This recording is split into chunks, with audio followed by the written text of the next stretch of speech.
A gente só estava.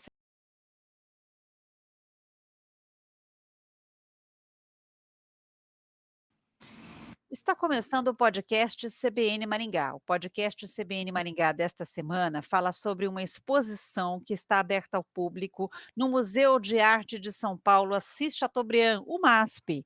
É a exposição Histórias Indígenas e que tem a contribuição de artistas maringaenses. É a arte de Maringá sendo reconhecida no Brasil e fora dele. O podcast CBN Maringá conversa com a artista visual e professora no curso de Artes Visuais da UEM, Sheila Souza, que também é integrante da ASIND, a Associação Indigenista de Maringá. Olá, Sheila, tudo bem? Olá, boa tarde, tudo bem? Sheila, explica para gente o que é a exposição Histórias Indígenas, quando ela começou, até quando fica no MASP? Sim, essa exposição começou dia 20 de outubro, ela vai até o final desse ano, até fevereiro, e ela vai depois pra Noruega, pra uma exposição num outro museu. Sobre a exposição pode falar. Não, pode continuar. Não, essa exposição ela, tem mais de 270 obras, são muitos artistas de 4 continentes, né. E, na verdade, essa exposição a gente faz parte, enquanto coletivo, né. Eu e meu companheiro, Tadeu Caigangue, fazemos parte do coletivo Coquir, junto com outros indígenas, que compõem o coletivo de acordo com as ações e com as obras que a gente realiza. No caso dessa exposição, a gente está com 2 integrantes da comunidade Caigangue da terra indígena Ivaí, que fica a 180 quilômetros aqui de Maringá e que é a população atendida pela SINGE, entidade que foi criada pela minha mãe em 2000 e que funciona na acolhida dos indígenas Caigangue e Guarani que vêm para Maringá com o objetivo de adquirir sustento, né, para suas vidas. Eles vendem os seus cestos nos sinaleiros e com isso conseguem pagar as suas contas de mercado lá na terra indígena onde eles moram. Então quer dizer que essa exposição no MASP tem um toque da arte produzida aqui em Maringá e região? Tem sim. Ela tem, a nossa cara, né. E felizmente, no Brasil a gente está despertando para as produções de indígenas, aqui da nossa região. Nós temos aqui, no Paraná, mais de 30 terras indígenas e a gente pouco sabe, né, da sua arte, da sua vida, porque nas terras indígenas existe uma situação de confinamento. Quando no início da colonização eles foram obrigados a deixar as suas terras, eles foram confinados em territórios que continuam do mesmo tamanho apesar da população aumentar.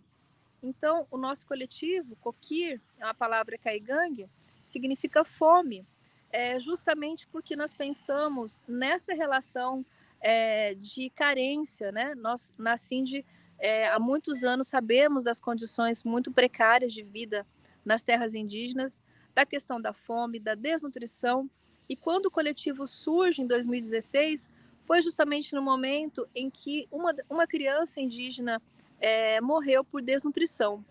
Isso nos sensibilizou muito, porque na época a gente via eles produzindo fruteiras feitas com grades de ventilador como estrutura, trançadas com fibra sintética, mas assim essa contradição gritou muito alto para nós, né? Tem a fruteira, mas não tem a fruta para comer. Então, convidamos alguns indígenas caigangue para trançarem um carrinho de mercado que é a obra que está no MASP. E esse carrinho de mercado está vazio, justamente porque a gente propõe uma reflexão sobre a fome nos territórios indígenas.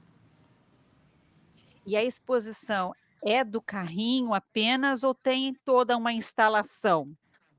Essa exposição, ela tem muitas obras, né, de vários artistas e de outros países, inclusive a obra do Coquir, o carrinho, que tem o título Barão de Antonina, porque o Barão de Antonina é um território indígena.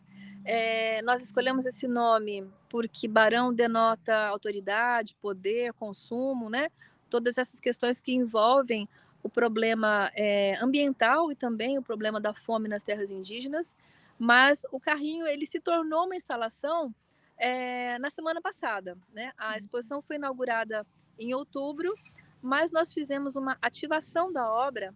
O que é isso? É uma proposta de trazer outros elementos, trazer uma fala para que o carrinho pudesse receber um outro olhar, né? Nós somos convidados também pelo MASP para fazer um curso, ministrar um curso para professores e interessados em geral.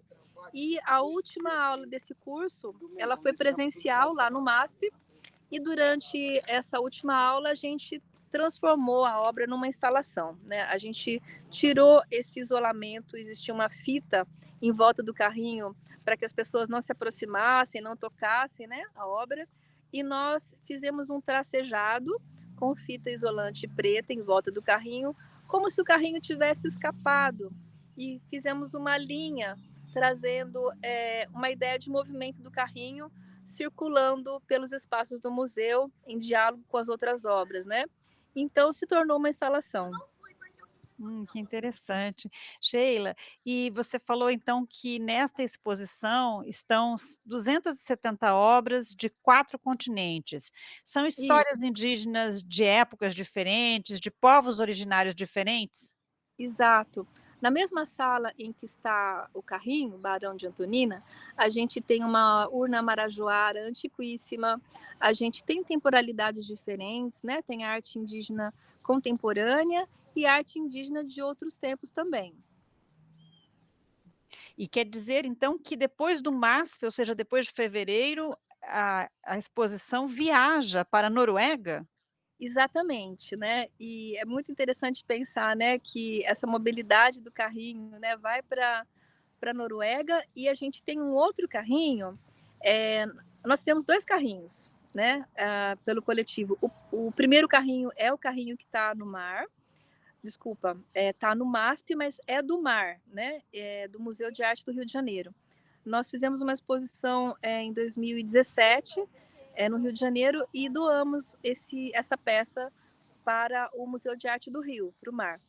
E o MASP, então, emprestou essa peça, né, para fazer essa exposição.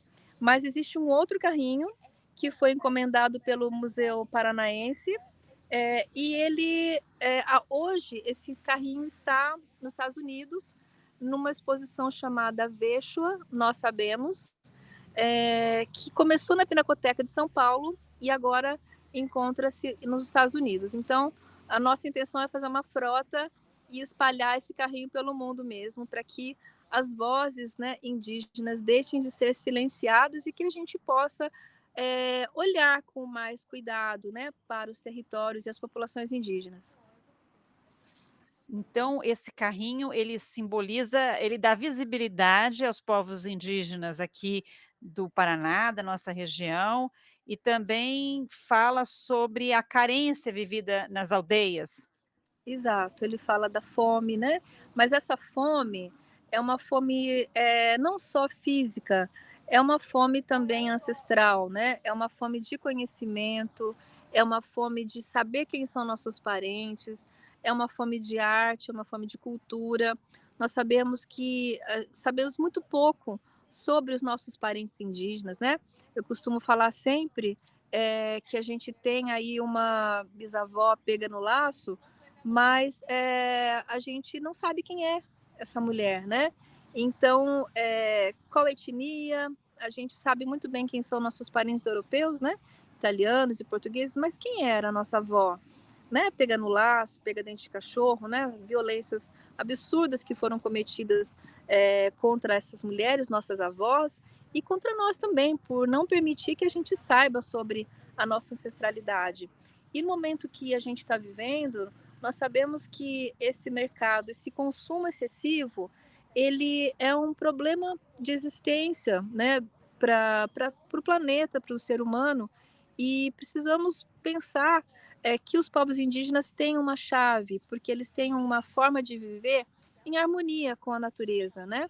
E então precisamos muito, aprender com eles, né, a viver de uma forma um pouco mais coerente para que a vida prevaleça.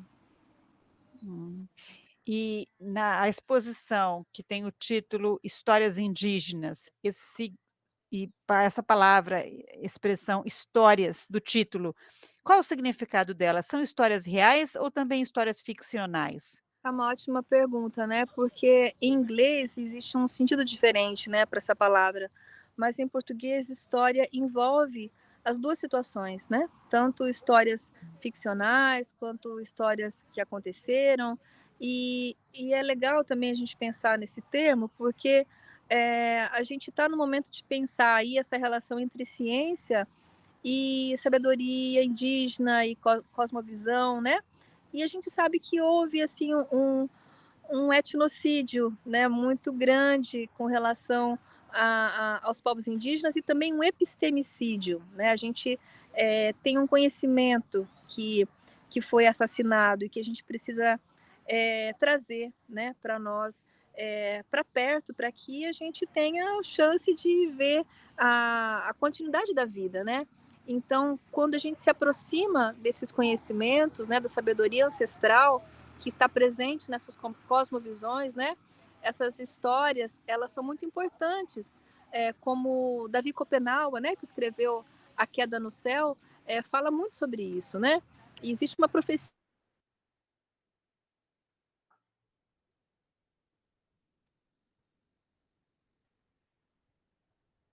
em terra. É, havia um continente único. E o irmão branco começou a ficar muito orgulhoso dos seus conhecimentos e começou a maltratar a mãe e o seu irmão.